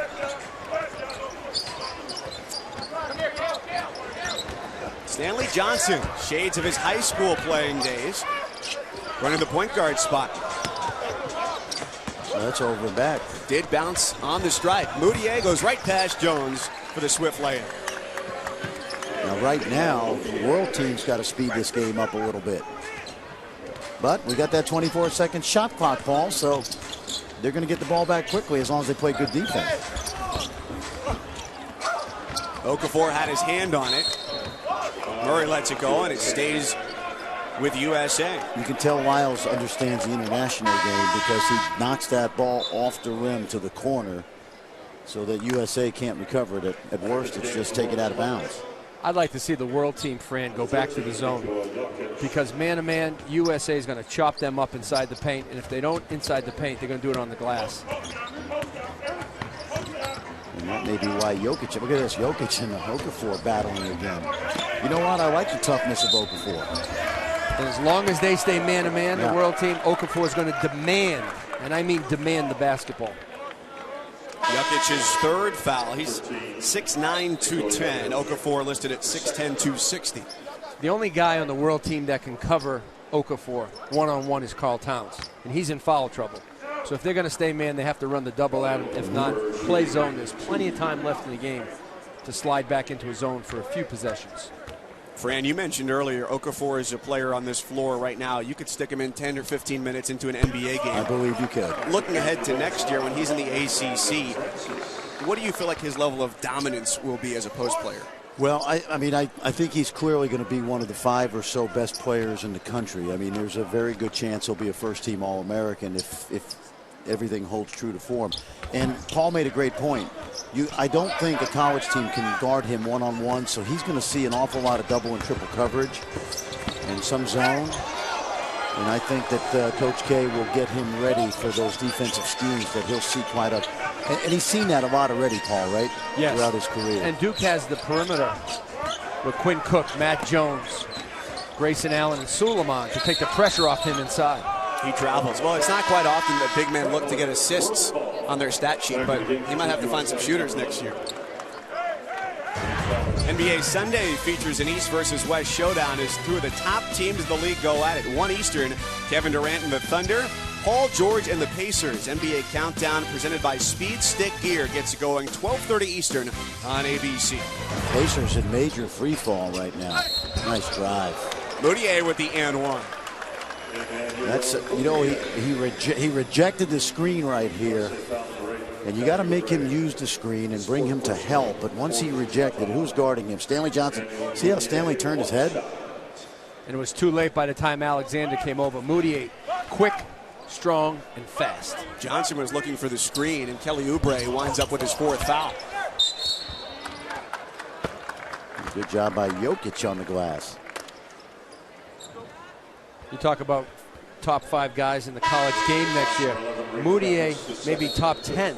I mean, he's going to change the program at SMU. I mean, Larry Brown has taken them to the top. I think Moutier, Fran, can really take them to the next level. I think SMU is a top 15 team a year from now. It's all about how his spirit's going to be. Is he going to have a teachable spirit, or is he going to reject what Larry Brown's going to say when times get bad? Yeah, I think he's going to be fine. You know, we've covered him. You certainly got to know him. He's a great kid. Yeah, I think he's going to be absolutely fine, and he is exactly Larry Brown. And you know, you need to be the best you can be. You need to be tough coached. I don't care if it's Bill Self, Tom Izzo, Larry Brown, John Calipari. Even great players need to be tough coached to get the most out of them. And I think the kid understands going there. He's going to be tough coached. USA working through 2-1-2 full court pressure. There's that zone, Paul. They were listening to you. 6 seconds for Tyus Jones, and number 6 in the white drops it in. Credit USA. They don't just settle for a contested 3. Jones gets into the teeth of the defense. 73-67, a 6-point edge for the USA team. How about Okafor and Moutier? That was good defense. Well, they've done that all night. They've switched on to him, and his footwork is terrific. Look at this. 1 versus a 5. Okafor, give him a stop there. Yeah, and a great challenge by Stanley Johnson at the end, too. Wow. Alexander, no. Okafor, yes. Great job by Okafor converting from playing defense on Moutier to getting an offensive tip-in. Perhaps better for the basket that Alexander didn't come down with that one. Hey, just keep in mind, guys, how important this win is potentially for Team USA. Lyles right to the bucket, back to within 6. That's right. Lyles has won the last 2. Lyles can really hurt you from the outside with the shot, the drive.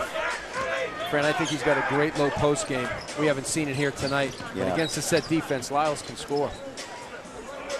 Well, he's got a lot of big bodies out there with him, both on offense and defense, but I think he's going to be just fine based on everything we've seen through the years.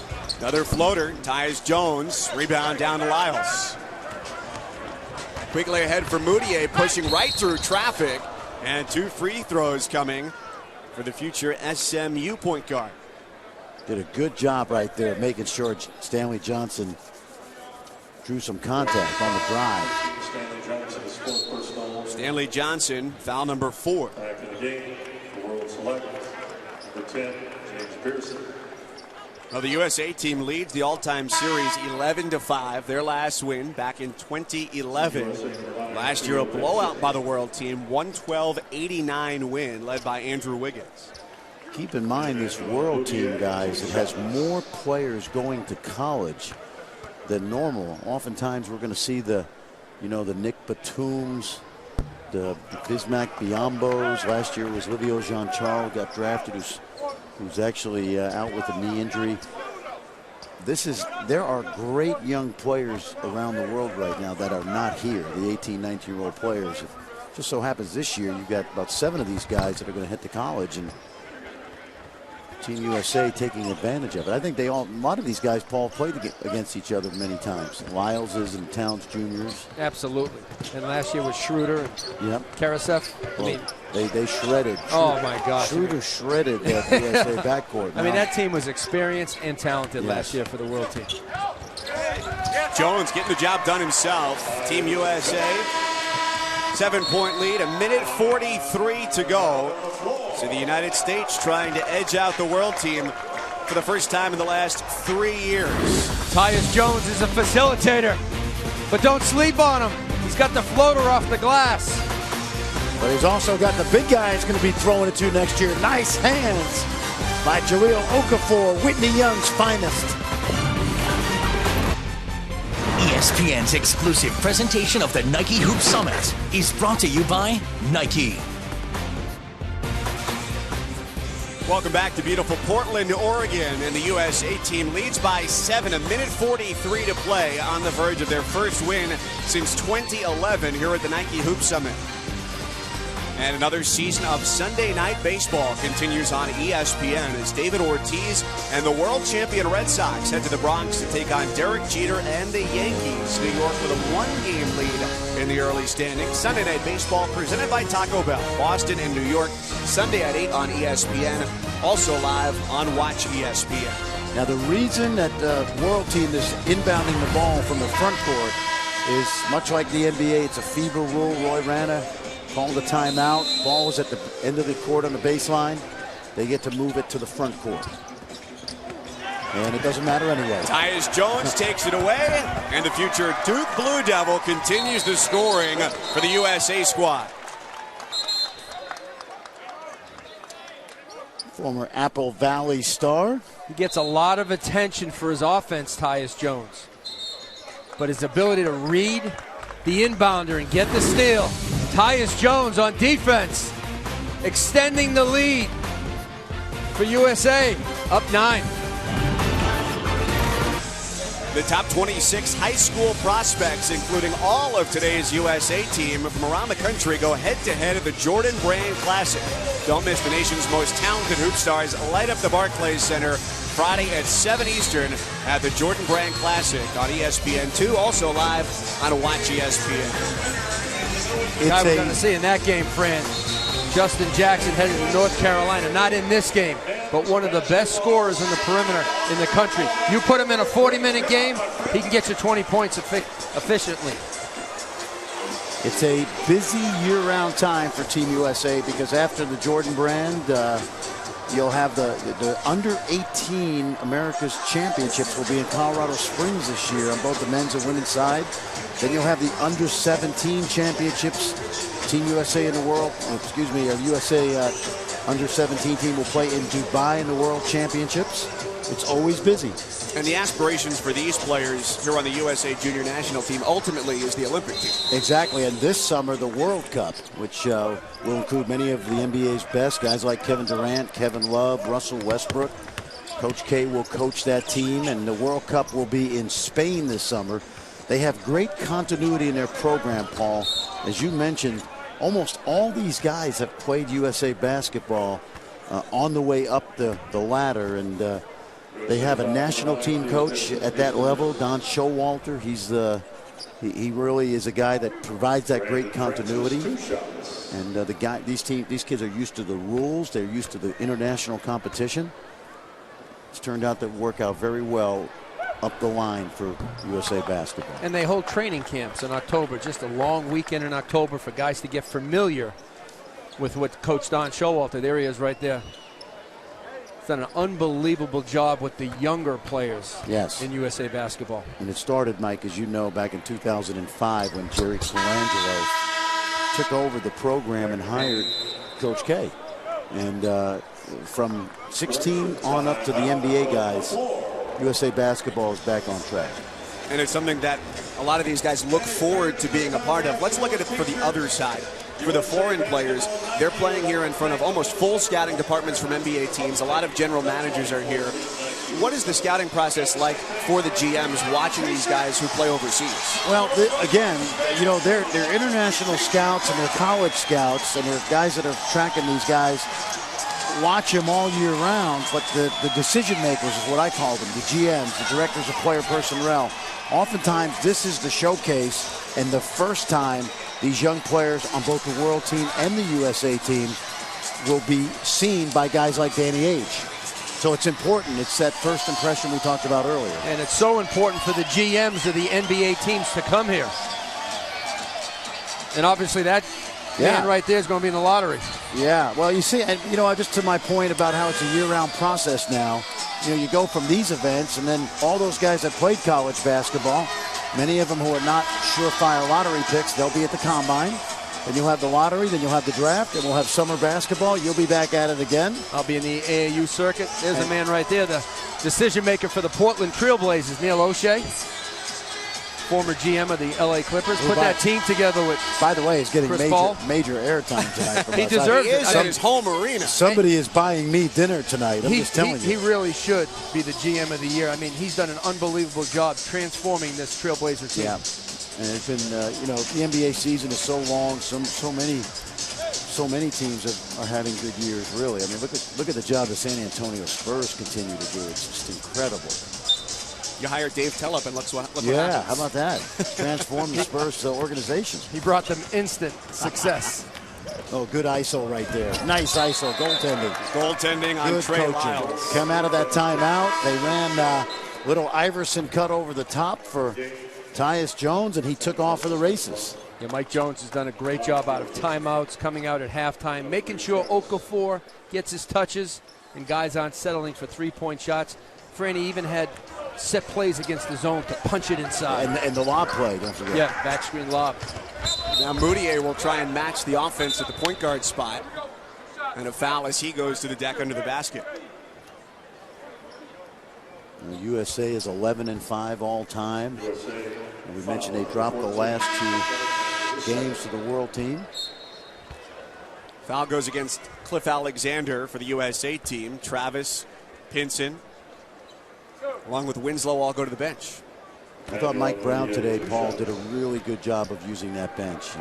He had an energy team. He had a team with size. He got a lot of mileage out of a ton of guys. And if they go on to win this, which it looks like they will, they did it really, Fran, without a shooter. James Blackman, their only legitimate three-point shooter. Kelly Oubre took the most threes today, probably for either side. He'll be a little more judicious at Kansas for Bill Self. So the USA team 81, world team 72.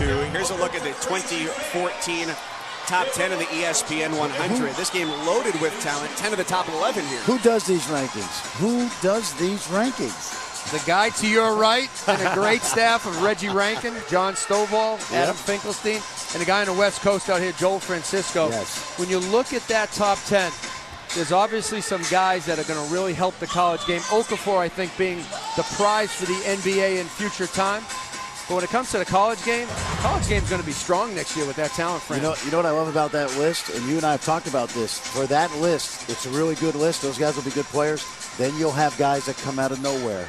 Guys that maybe were hurt in the summer. Guys like Marcus Foster at Kansas State. Isaiah Taylor at Texas. So many guys who aren't in the top 10 are going to have monster breakout years as freshmen. That's fun, too. Just like Tyler Ennis this year. Who would have expected Tyler Ennis to have the season that he did?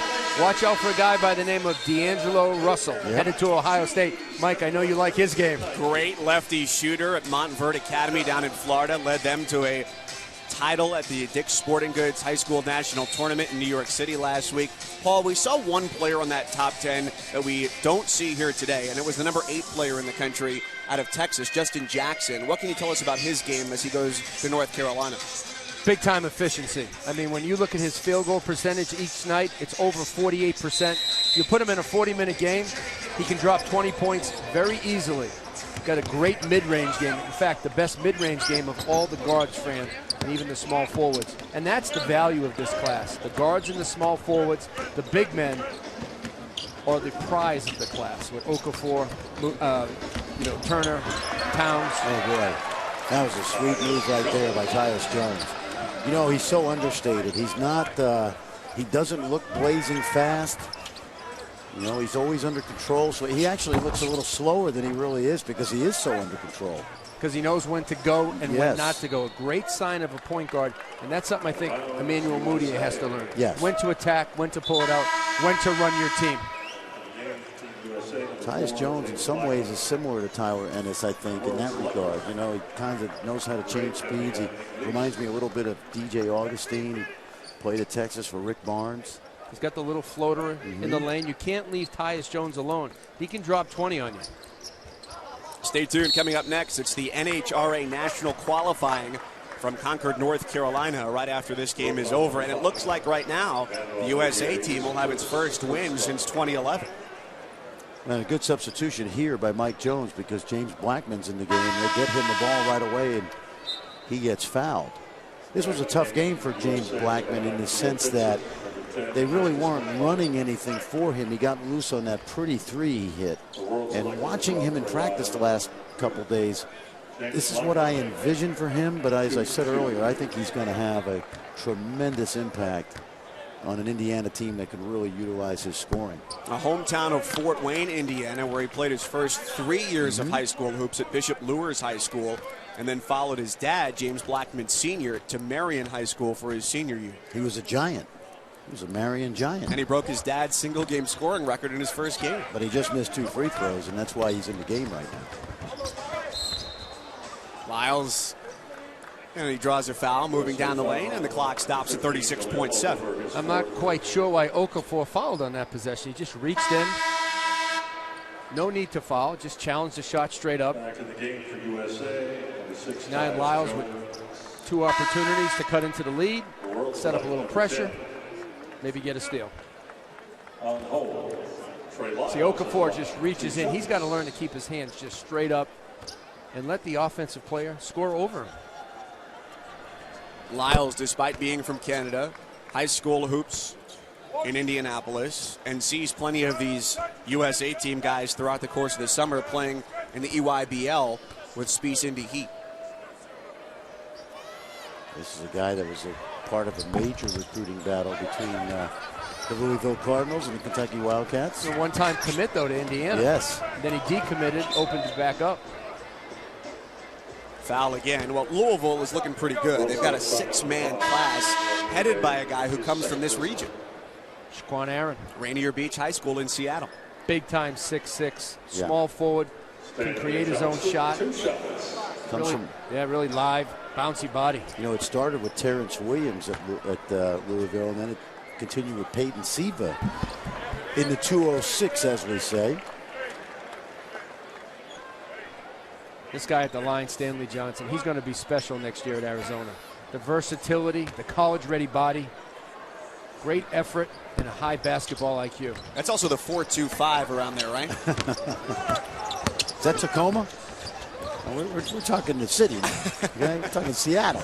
You're going to Renton, you're going to Newcastle, yeah. 15 seconds, Mudiay. Lyles there, right against Okafor. And it's out of bounds, back to the USA team with 9.9. Great rebound by Lyles. It was. And then it was good defense by Okafor that time to go straight up and not to commit the foul. Good example of what I talked about. Lyles is a below-the-rim guy, but he's an effort guy as well. Good effort right there. So victory is back in the hands of the USA Junior National Team, an 84-73 win. And the USA team wins it for the first time since 2011. For Paul Biancardi, Fran Fraschilla, Mike Cousins, Coming up next, the NHRA National qualifying from Concord, North Carolina, and we say good night from Portland, Oregon.